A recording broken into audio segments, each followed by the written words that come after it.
Hurricane Irma is barreling towards the Caribbean. The storm swelling into a Category 4 monster. This is substantially the largest wildfire season that we've seen. Wildfires are scorching the West Coast, leaving behind a path of death and destruction.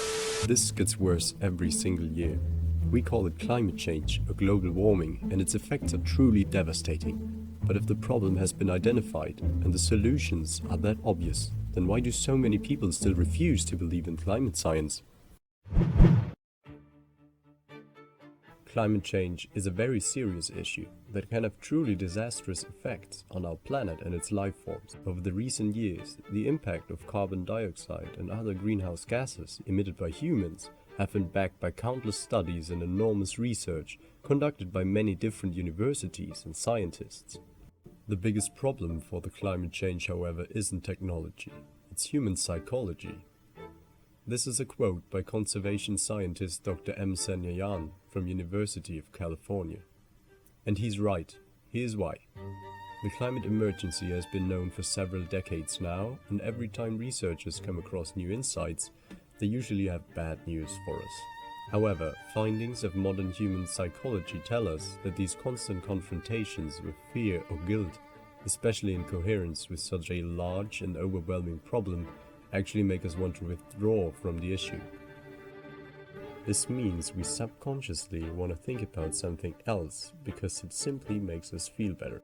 If we then see politicians and charlatans in the news and on social media downplaying the actual danger, this only gives us confidence rather not to believe in science. We could call that simply believing lies out of convenience. Another reason this topic truly represents a challenge for us is that many Germans still think of it as a distant problem. According to the pain theory by psychologist Daniel Gilbert, we respond more strongly to threats that are personal, that represent abrupt changes in our environment, that are immoral or indecent, and that are affecting us now. Climate change, on the other hand, seems to be a far away, gradual, and impersonal problem that will probably just have an impact on future generations. Consequentially, it's hard for many people to see the connection between cause and impact. Changing our society's perception is going to take some time, but we can speed up the process by making people realize that the issue is serious and that it has consequences that affect humans. News and media outlets, but especially politicians, have to acknowledge the correlation between current natural disasters and climate change. Now that we know why this topic is so complicated, we can better understand denialists and improve the educational approach. When it comes down to us, we can help by convincing family members and friends and telling them what they can do to help the environment.